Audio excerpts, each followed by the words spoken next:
Baik sahabat-sahabat Syabah, Assalamualaikum warahmatullahi wabarakatuh.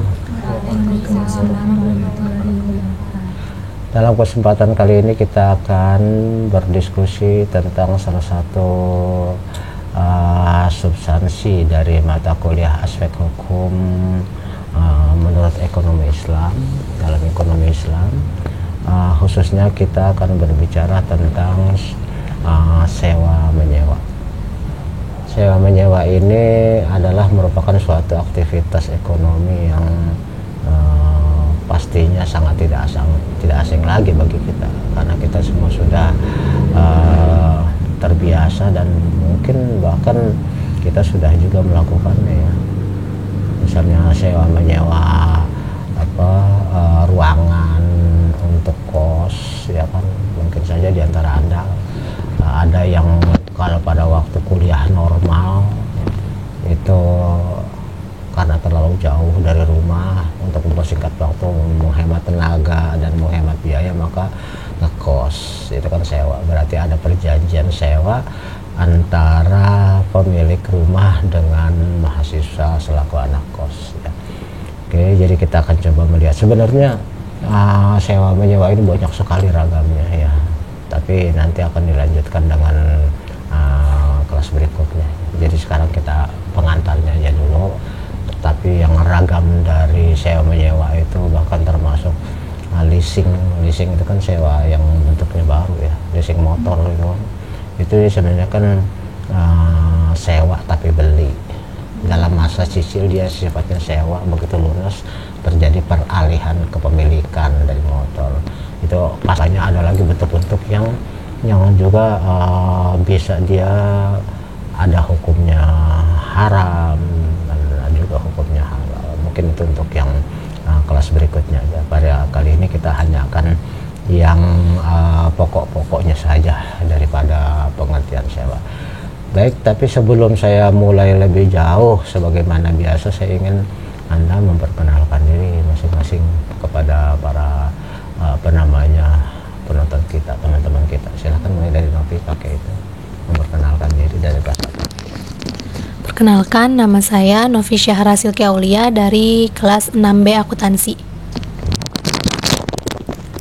Perkenalkan, nama saya Nurhaliza dari kelas 6B Akuntansi.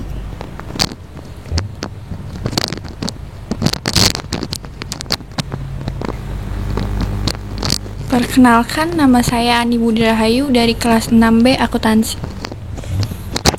Perkenalkan, nama saya Rizky Abdullah dari kelas 6B Akuntansi.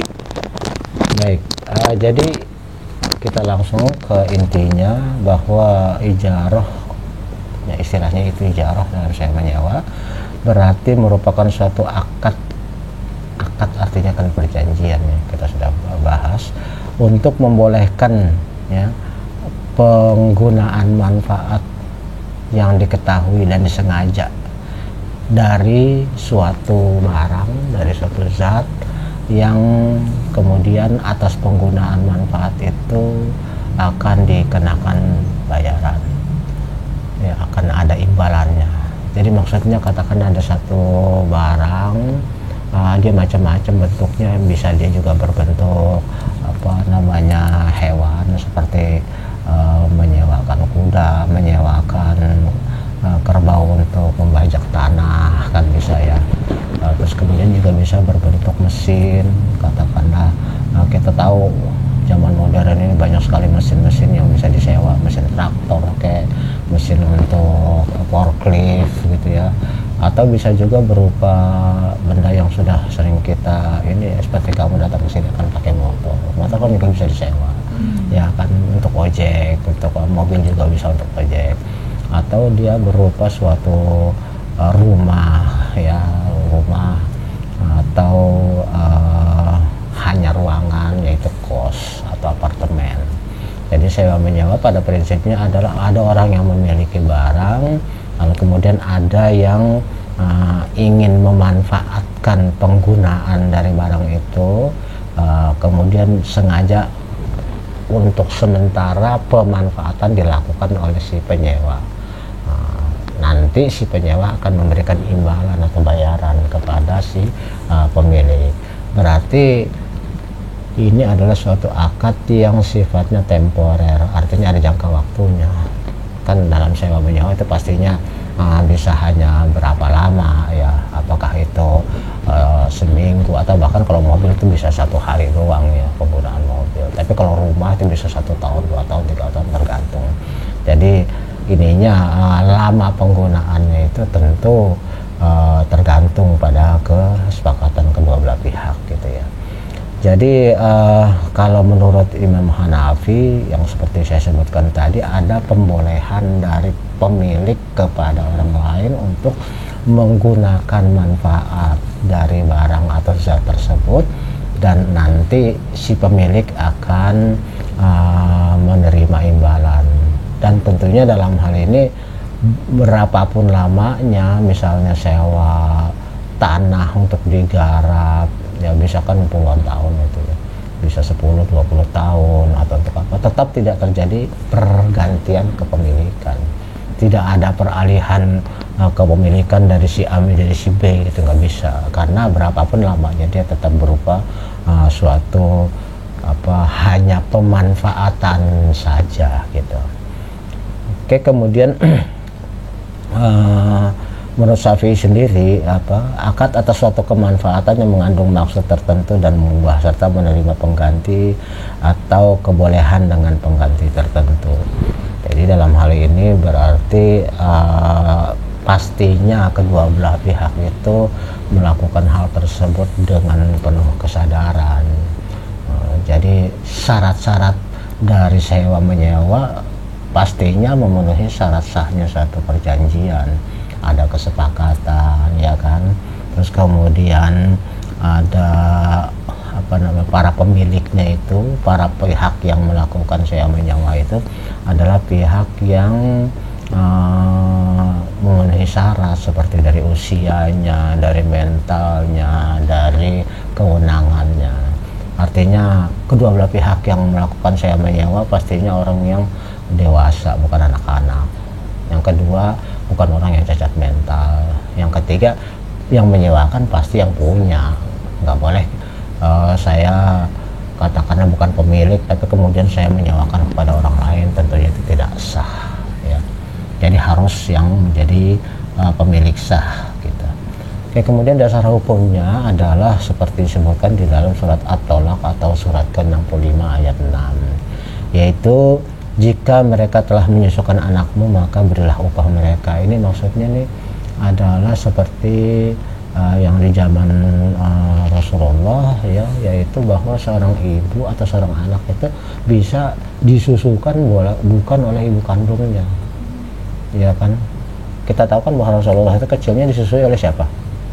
Halimatus Sa'diyah ya kan, sementara ibunya sendiri memang pada waktu itu menyusukan anak kepada ibu lain merupakan tradisi orang Arab, tapi tidak dilarang ketika Islam datang.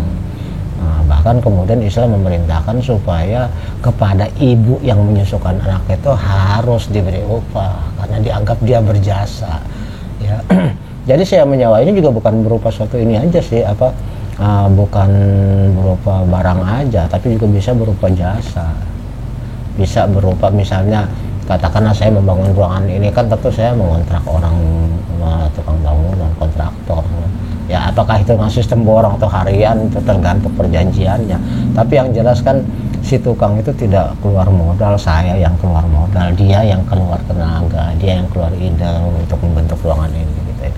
Nah dalam hal ini sesuai dengan surat At-Tolaq ini seorang ibu yang berjasa menyusukan anak orang lain dia pantas atau berhak untuk diberi imbalan. Kegiatan semacam ini justru dalam masa modern sekarang ini nggak ada lagi, nyaris tidak ada seorang anak yang disusukan oleh ibu lain. Ada? Masih ada nggak? Tapi masih ada. Pernah dengar nggak? Nggak pernah. Ini paling yang kata sumbang asi. Gimana? Ya, sumbang asi cuman ada syaratnya. Jadi kalau misalnya anak dia perempuan bisa menyumbangkan asinya itu ke anak perempuan, ke bayi gitu. perempuan. Sebenarnya justru dalam Islam tidak disebutkan, seperti Rasulullah kan anak laki-laki ya kan, anak laki-laki tapi disusui oleh Halimatus Sa'diyah, seorang ibu bukan ibu kandung kalau sekarang kelihatannya orang lebih cenderung untuk mempercayai sapi untuk menyusui anaknya ya. Jadi dikasih susu formula kan sapi ya. Jadi lebih dipercaya anak kita dikasih udah kamu disusuin sama sapi aja daripada sama ibu lain. Padahal justru udah menurut ibu Al-Quran disusui oleh ibu lain boleh. Dan sebenarnya itu merupakan jasa yang sebenarnya juga harus diberi upah. Jadi bukan haram, bukan tidak boleh. Malah Al-Quran jelas-jelas maka berilah upah. Berarti kan itu perintah ya. Artinya jangan gratis, sudah orang dikasih susu ASI terus kemudian digratisin ya. Kemudian riwayatnya juga yang menjadi dasar hukum adalah yang disebutkan oleh Al-Quran surat ke-28 yaitu ayat 26, Al-Qasas ayat 26. Dikatakan bahwa salah seorang dari kedua wanita itu berkata, "Ya bapakku, ambillah ia sebagai orang yang bekerja pada kita, karena sesungguhnya orang yang paling baik kamu ambil untuk bekerja pada kita ialah orang yang kuat lagi dapat dipercaya." Kalau ini riwayatnya adalah dari zaman Nabi Musa. Zaman Nabi Musa kita tahu bahwa ketika beliau kecil kan dilarung di laut ya, kemudian masuk ke istana Firaun, tahu kan ceritanya ya. Kemudian malah justru dipelihara oleh Firaun, padahal Firaun memerintahkan orang untuk memerintahkan tentara untuk membunuh bayi-bayi laki-laki gitu. Ternyata malah ada bayi laki-laki masuk ke istananya. Ya, itulah kuasa Allah, jadi nggak bisa dibantah-bantah. Betapapun dia ketakutan bahwa suatu saat nanti kerajaannya akan dihancurkan oleh bayi laki-laki itu, tapi ternyata bayi laki itu masuk ke dalam rumahnya, dia ini kayak nggak sadar gitu ya. Nah kemudian Nabi Musa setelah dewasa, kemudian suatu kali beliau jalan-jalan, berjalan di suatu pasar dan melihat ada orang lagi berantem. Orang berantem itu adalah salah satunya adalah orang Yahudi, kemudian satu lagi adalah orang Mesir, orang Arab ya. Di mana orang Yahudi itu justru adalah kaumnya Nabi Musa, sementara orang Arab itu adalah kaumnya Firaun gitu kan. Ketika Nabi Musa berusaha untuk melerai mereka, kemudian si Yahudi itu si orang Arab itu nggak terima, sehingga kemudian Nabi Musa jadi emosi dan kemudian ditonjok lah, dipukul lah ya. Mungkin Nabi Musa ini kekuatannya lebih dari Tyson ya, sehingga sekali pukul mati itu orang tuh. Tyson aja kan kayak, tapi kalau kita dipukul Tyson mati juga sih. Ya tapi lawannya enggak. Nabi Musa ternyata begitu memukul orang itu langsung mati. Nah ketakutan lah Nabi Musa ini, apalagi yang Yahudi yang ditolong malah kurang ajar, malah manggilin tentara untuk menangkap Nabi Musa, padahal dia yang ditolong kan. Nah itulah manusia ya, baru ditolong malah dia manggilin tentara untuk menangkap. Akhirnya Nabi Musa melarikan diri, dan di satu tempat, dia di tempat yang jauh dan tempatnya semula, kemudian beliau melihat ada serombongan orang yang ngambil air di sumur, tapi di antara orang yang ngambil air itu ada dua perempuan yang berusaha ngambil tapi kalah melulu karena semuanya laki-laki gitu. Akhirnya Nabi Musa membantu mengambilkan air untuk ternak si perempuan, dan setelah selesai si perempuan mengajak Nabi Musa untuk ke rumahnya, diperkenalkan dengan bapaknya, dan dia mengatakan seperti ini, si wanita itu, ambil aja dia sebagai orang karena dia jujur, baik orangnya, lalu pula tenaganya kuat karena dia bisa istilahnya di antara orang-orang yang kuat yang ngambil air itu dia menyeruak sendiri. Nah jadi disinilah intinya adalah ini merupakan dasar bahwa orang yang berjasa yaitu bisa dipekerjakan dan nanti akan diberi upah, berarti sewa menyewa tenaga, itu intinya ya. Sama dengan Halimatus Sa'diyah, yaitu dia menyewakan jasa menyusui, maka Nabi Musa ini adalah menyewakan jasa untuk menggembala ternak, dipekerjakan oleh si ayah dari perempuan-perempuan itu ya, pada akhirnya kemudian menjadi istrinya gitu ya. Dan juga kemudian perintah dari Rasulullah sendiri ya, yang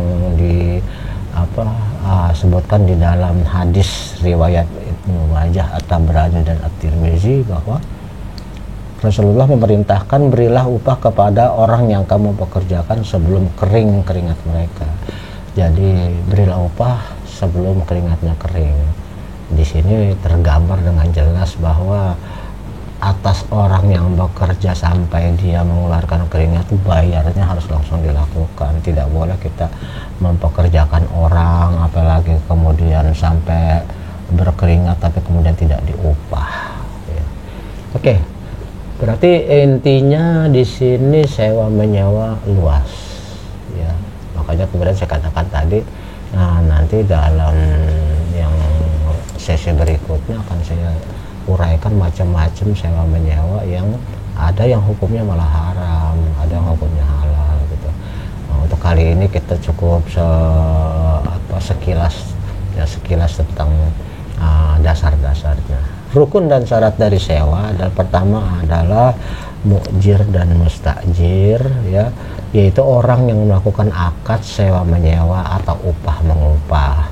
Mu'jir adalah orang yang memberikan upah ya, kemudian atau orang yang menyewakan sesuatu. Jadi kalau saya mempekerjakan seorang pekerja untuk melakukan sesuatu seperti membangun rumah, maka saya adalah mu'jir, sedangkan si pekerja adalah mustajir gitu.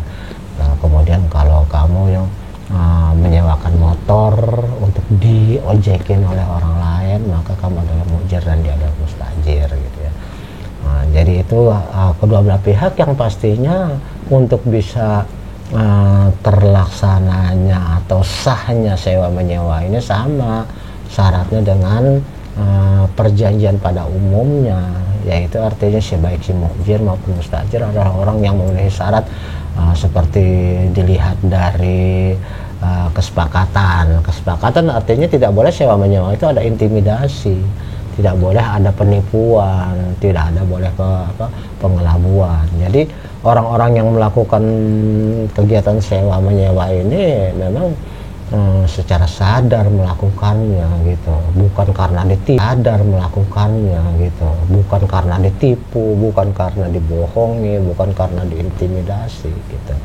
Kemudian mereka juga adalah orang-orang yang memang cukup usia, berarti sewa menyewa yang dilakukan oleh anak-anak di bawah umur itu tidak sah gitu ya. Kemudian juga sewa menyewa itu harus adalah orang yang memang meskipun umurnya sudah dewasa, tapi kalau dia memiliki cacat mental, keterbelakangan mental, maka tidak sah juga. Berarti harus orang yang memang sehat mentalnya. Yang ketiga, orang yang menyewakan tentu adalah si pemiliknya sendiri gitu ya. Kemudian juga objek perjanjian berikutnya apa sih selain kesepakatan, terus kemudian para pihaknya cakap. Yang ketiga apa? Ini udah ini kuliah kemarin. Yang ketiga syarat sahnya perjanjian apa? Ayo, lupa deh. Ayo, Ani, Ki. Ada objek yang jelas, artinya yang dia sesuatu yang diperjanjikan, sesuatu yang disewakan itu harus jelas nyewa apaan nih gitu loh. Ya, nyewa apa, motor kah atau ruangan kah, harus jelas ruangannya seperti apa, ada speknya lah gitu, ruangannya ukuran berapa, terus kemudian nanti fasilitas apa yang didapat, apakah termasuk harga sewanya itu termasuk bayar listriknya, apakah termasuk juga dengan apa cuci bajunya, kan ada ya, termasuk cuci baju, setrika dan sebagainya, atau hanya ruangan saja, artinya nanti listrik suruh bayar sendiri, kemudian untuk cuci baju dan sebagainya ya tentu lakukan sendiri, pokoknya saya hanya menyewakan ruangan gitu. Ada kan seperti itu, tapi ada juga mencakup semuanya termasuk AC-nya, ada juga yang ada tempat tidurnya dan sebagainya gitu kan ya. Nah, berarti objek yang disewakan itu harus yang jelas. Motor yang akan disewakan itu juga motor yang jelas, motor yang gimana kondisinya, apakah masih bagus atau sering ngadat gitu kan ya. Mobil juga harus begitu, mobilnya masih jalan nggak atau mobilnya harus dorong-dorong dulu gitu kan. Jadi kondisi yang diperjanjikan atau disewakan itu harus sesuatu yang jelas, objek yang jelas kan, itu kan syarat ketiga. Syarat keempat apa nih? Apa lagi? Itu yang ketiga. Yang keempatnya apa?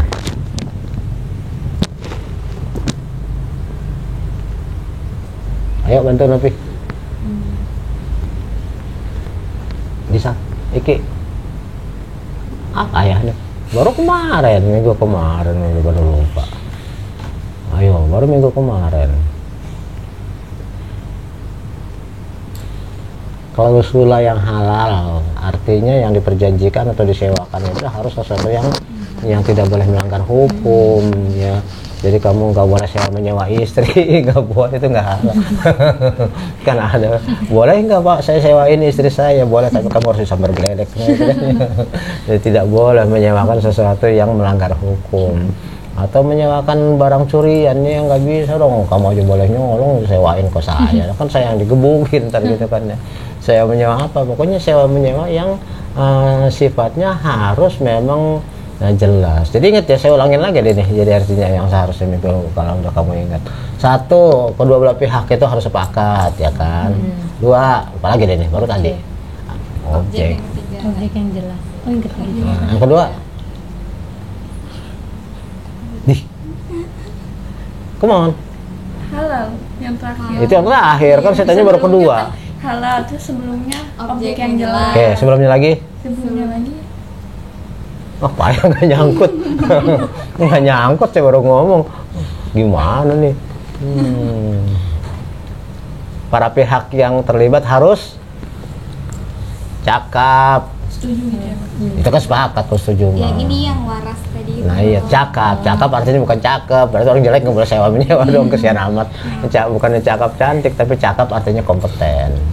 Dilihat dari segi umurnya, dilihat dari Kondisi kejiwaan. kejiwaannya, terus dari segi Fisik kayak cacat gitu. sama itu. Iya. Pendapatan. Kalau di cacatnya hanya cacat badan, kemudian jiwanya sendiri nggak masalah, boleh. Yang cacat di sini maksudnya cacat mentalnya gitu. Tapi kalau misalnya kakinya, katakan mohon maaf kakinya buntung atau gitu, tapi dia waras dan dia normal, boleh melakukan perjanjian hukum. Yang nggak boleh adalah kalau badannya sehat sekalipun tapi gila, cacat mental, itu nggak boleh. Bukan hanya gila tapi keterbelakangan. Terbelakangan bukannya gila, autis gitu ya. Stres malah. Stres kan hanya temporer. Jadi ketika dia udah dihibur ketemu Lisa juga udah nggak stres lagi tuh. Gitu. Tapi tergantung ya. Kalau stres mah temporer, mana harus stres terus gitu.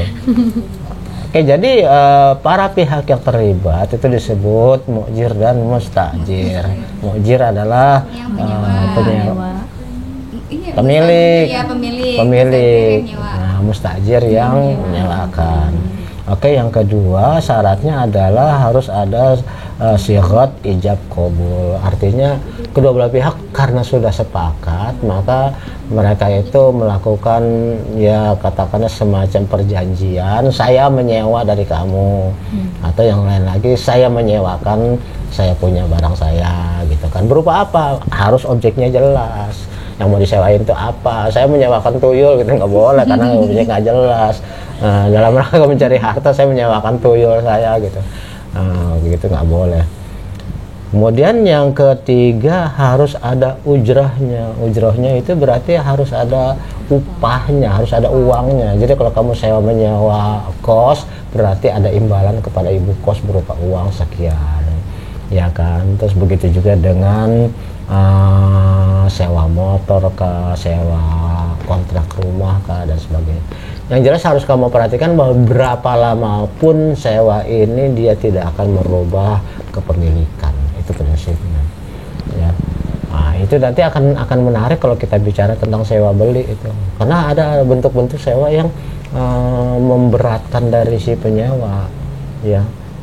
Misalnya saya sewakan kepada kamu kamar ini, normalnya itu sewa kamar seperti ini katakanlah umumnya ya kalau ada AC mungkin 1 juta ya, 1 juta per bulan.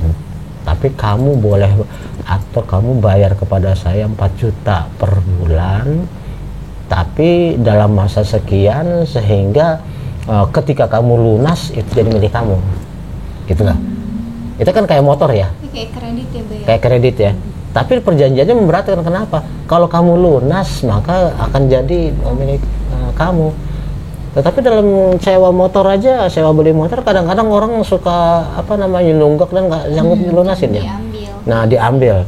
Nah, dalam hal ini itu sebenarnya udah haram, nggak boleh itu. Kenapa? Karena tapi kan kalau motor yang itu kan harganya nggak jadi melonjak 1 juta ya, tetap 1 juta ya, sesuai dengan harga cicilannya kan. Kalau ini harga jadi naikin, tapi kemudian ketika nggak bisa lunas udah selesai. Nah berarti kan keenakan yang punya, sementara yang menyewa dia udah naikin harga dari 1 juta menjadi 4 juta, 3 jutanya itu hilang. Nah ini yang kagak boleh, salah satu bentuk yang tidak dibolehkan dalam sewa menyewa ya. Karena apa? Karena yang seperti itu memberatkan salah satu pihak ya. Karena dengan demikian akan ada pihak yang dirugikan. Enak yang punya ini dong. Nah, dia justru berharap orang itu nggak bisa ngelunasin jadinya kan. Ya, oke. Kemudian yang keempat, selain ujrah adalah barang yang disewakan itu adalah sesuatu yang dikerjakan dalam upah mengupah ya, artinya dikelola lah ya. Saya menyewa motor berarti kan untuk dikelola, kemudian sewa rumah juga untuk ditempati, sewa tenaga juga untuk dipekerjakan ya. Objek akad dapat dimanfaatkan kegunaannya, dapat diserahkan kepada penyewa berikut kegunaannya. Ya, artinya kalau kita sewa kamar kan penggunaan kamar itu diserahkan kepada kita, bukan berarti pemilik rumah iseng-iseng aku mau tidur di sini gitu kan, nggak boleh. Selama ada nggak kamu kos terus kemudian iseng-iseng pemilik rumahnya bapaknya lagi bukan ibunya, saya numpang tidur ya nih gitu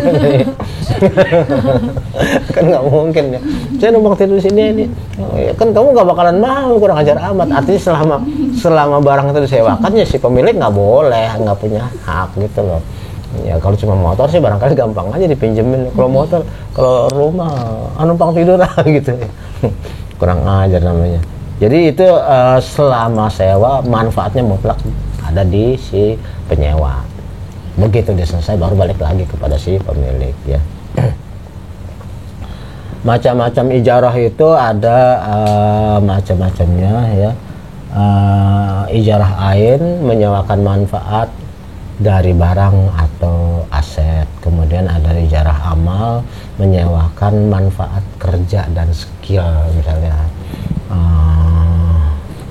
Misalnya kamu nih nulis skripsi nggak ngerti SPSS-nya misalnya itu, kamu nyuruh aneh ini kerjain dong nih, bikinin datanya, olahin data SPSS, tapi kemudian kamu tentu memberi upah pada si aneh gitu ya, sebagai bentuk menyewakan skill dia selaku orang yang mampu mengolah data, skill pribadinya. Kemudian jadi ijarah itu ada menyewakan manfaat kayak tadi motor atau mesin dan sebagainya, atau mobil, barang atau aset itu kan bisa rumah dan sebagainya. Nah, kemudian ada skill pribadi, kemampuan pribadi. Kemudian ijarah masfufah fi zimmahnya apa ini ya, ini kayaknya ini, apa namanya akad sewa menyewa dalam bentuk tanggungan, misalnya menyewakan mobil dengan ciri tertentu untuk kepentingan tertentu pula. Dalam konteks modern misalnya Tuan A menyewakan rumahnya di lokasi tertentu dengan ukuran tertentu kepada B, tapi rumah tersebut akan siap dalam tempo 2 bulan lagi ya. Ini kayak beli rumah lalu kemudian kita ngasih DP, kemudian kalau udah selesai baru bayar gitu ya.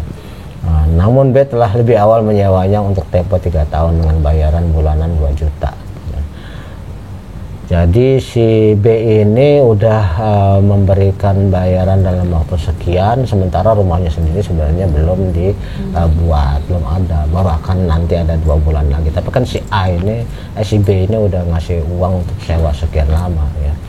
Jadi udah barangnya belum disediakan, tapi kemudian pembayarannya sudah dilakukan ya. Hanya saja di situ dengan demikian maka manfaat yang disewakan itu menjadi tanggung jawab hutang kepada si A. Berarti si A karena dia sudah menerima pembayaran, dia bertanggung jawab ya.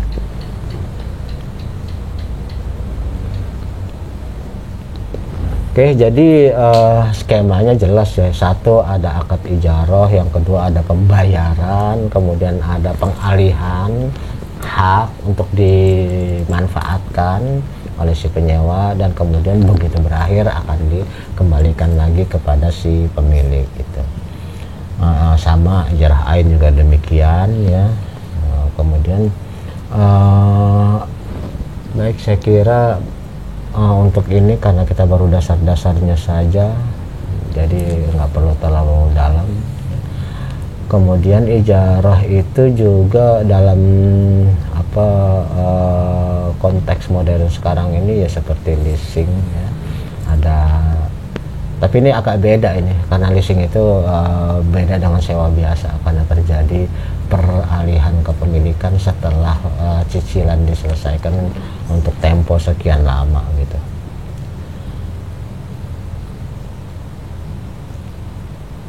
Yang jelas bahwa ijarah itu juga akan berakhir atau fasah bila terjadi hal-hal sebagai berikut.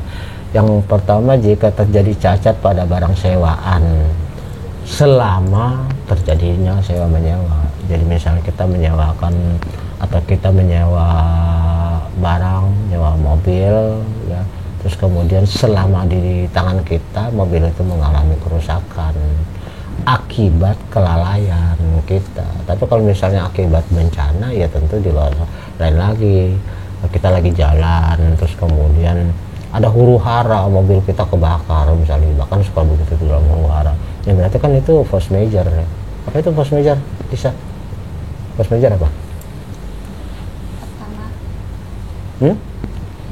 Force major adalah kejadian luar biasa yang di luar kendali kita, misalnya bencana alam ya.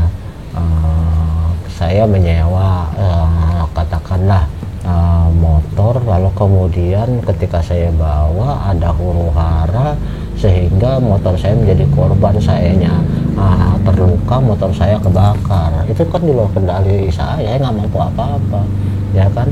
Atau saya menyewa barang lalu kemudian rumah saya kena banjir bandang ya, atau ada gempa bumi, atau ada apa yang membuat apa yang saya sewa itu hilang atau rusak ya.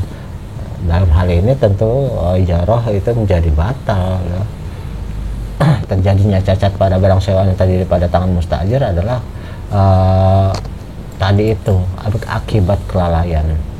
Rusaknya barang yang disewakan seperti rumah menjadi runtuh dan sebagainya, dengan sendirinya sewa menyewa itu menjadi terhenti ya. Kemudian rusaknya barang yang diupahkan seperti baju yang diupahkan untuk jahit ya, ini jahit kelisa bajunya ya, katakan bajunya warna hitam, Melisa ini apa nama benangnya dikasih benang putih kan kelihatan.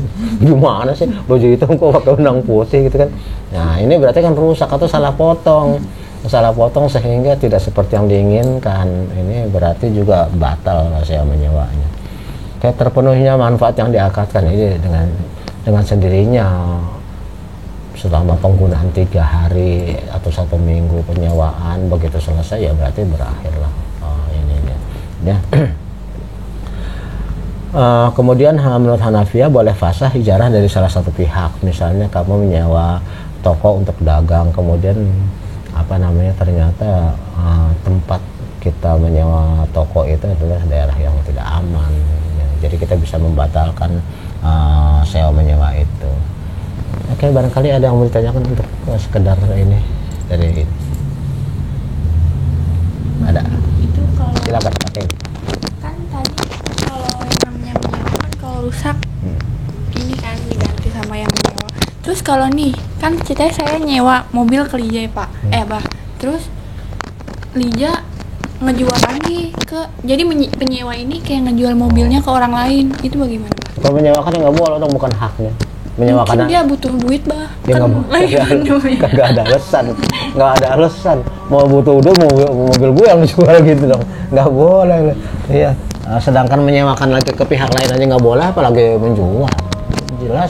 Jelas di dalam jual beli juga kan pihak yang membeli juga harus menanyakan riwayat kepemilikan, status kepemilikan.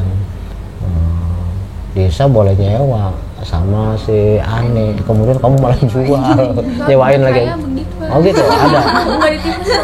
Dia ada penyewa mobil dia gitu, yang mobil bapaknya dah. Terus sama si penyewa ini dijual lagi ke orang lain, makanya dia bingung, dia minta pertanggungjawaban di mana, kata dia begitu. Ya jelas bisa itu mau aduin polisi gue salah, jelas itu kan melakukan Jadi perbuatan. orangnya kabur bah Kita penyewa. lain lagi itu ada di mana itu? Kaburnya ini lagi ya. Kabur bawa duit lagi. Nggak ketahuan di mana lagi kaburnya. Ya berarti memang kita dalam sewa menyewa kan disebutkan tadi para pihaknya harus jelas. Para pihak yang melakukannya harus jelas dan objeknya juga jelas. Jadi jangan sembarangan lah. Ya, jangan sampai mengandung resiko. Seperti misalnya sewa menyewa mobil tapi lepas kunci itu kan resikonya besar. Ya, lepas kunci. Tapi kadang-kadang kan orang nyewain nggak lepas kunci, tapi kemudian ada sopirnya. Jadi cuma di jasa anterin doang. Sopirnya dari pihak si pemilik, tapi kalau lepas kunci berarti kan ini bawa sendiri, ya itu yang sering terjadi. Terus kemudian disewain ya, kabur lagi, udah gitu dijual lagi sama orang lain ya, itu memang niat itu mah, memang niat dia beli seperti itu. Ya ada lagi bisa. Kalau di dalam Islam sendiri bah, sebenarnya sewa menyewa yang berbentuk leasing itu pas zaman dulu Islam udah ada belum sih bah? Pastinya belum ada. Karena apa? Tapi kalau hanya sewa menyewa dalam arti yang sederhana, misalnya minjemin kuda terus lupain, itu pasti mungkin udah ada. Sewain onta zaman dulu ya untuk ngangkut barang, kan onta itu pengangkut barang zaman dulu. Jadi misalnya dari tempat ini ke tempat ini, seseorang pengen pindah rumah atau ingin ngambil barang, kemudian dia menyewakan ontanya untuk angkut, itu mungkin udah ada. Tapi kalau yang sifatnya seperti leasing sepertinya belum ada gitu. Tapi bah kalau misalnya di Al-Quran sendiri itu diatur nggak sih bah tentang kredit-kredit? Sebenarnya ada, tapi itu kayaknya masuk pembahasan berikutnya aja deh karena agak panjang. Itu yang seperti saya katakan, ada yang haram, ada yang halal, itu jenis-jenisnya ini ceritanya panjang juga ceritanya. Ya karena kamu udah makin bergeser waktunya, saya khawatir. Ada kamu tanyakan lagi? Pakai itu. Kalau zaman dulu ada sewa menyewa nggak Pak? Saya menyewa biasa. Iya. Ya itu tadi saya bilang. Lamun deh. Terus dia bayarnya itu pakai uang atau gimana? Itu sih tergantung perjanjian ya. Bisa juga sewa menyewa begini ya, dalam hal ini ya.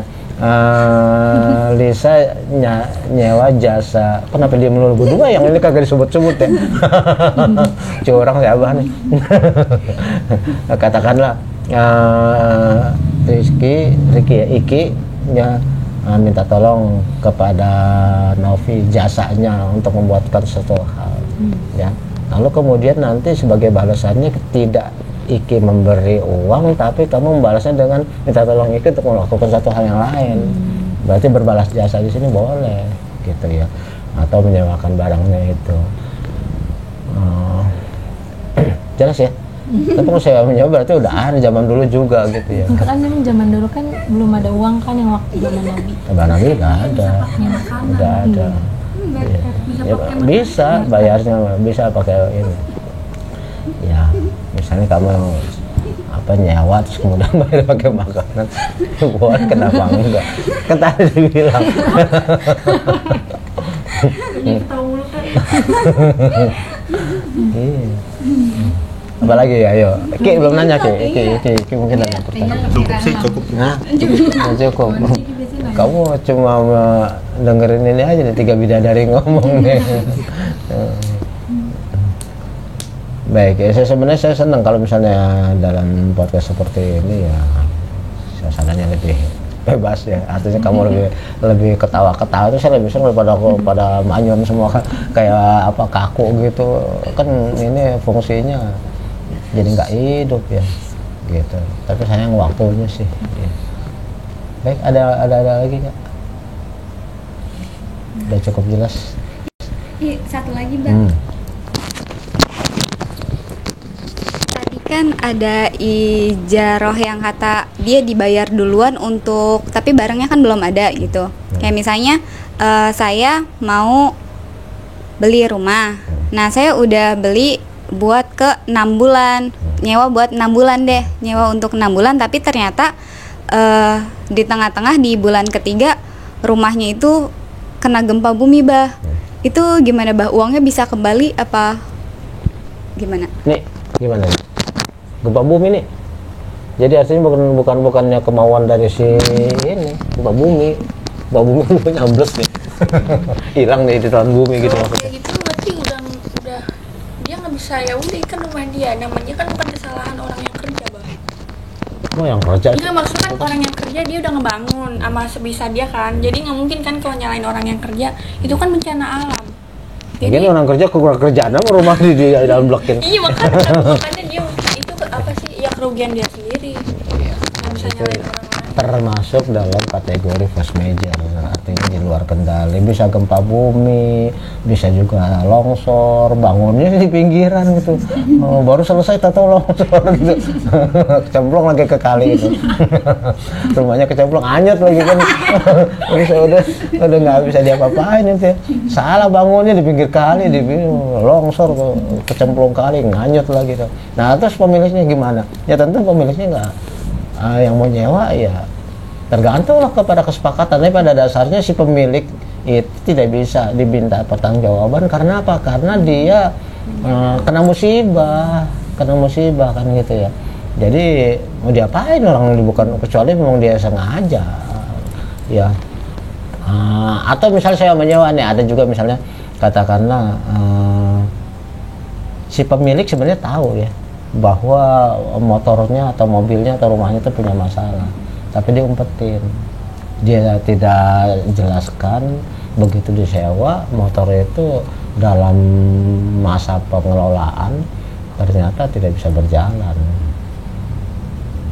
Si pemilik tahu tapi diumpetin, jadi dikibulin si penyewa itu. Si penyewa begitu dia pakai, kenapa dia mau motor ngadat mulu gitu kan, ini mobil kenapa jadi mesti didorong-dorong dulu baru jalan gitu kan.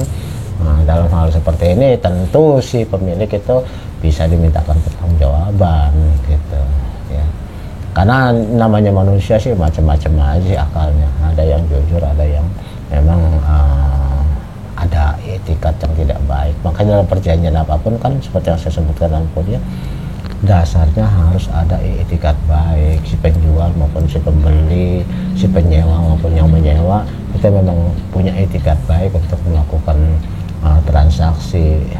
Jangan sampai si pemilik nanti begitu dia masuk gue jahilin deh gitu ya, listriknya lah diapain sehingga orang tuh merasa gak nyaman atau buru-buru padahal sewanya udah sewa 6 bulan.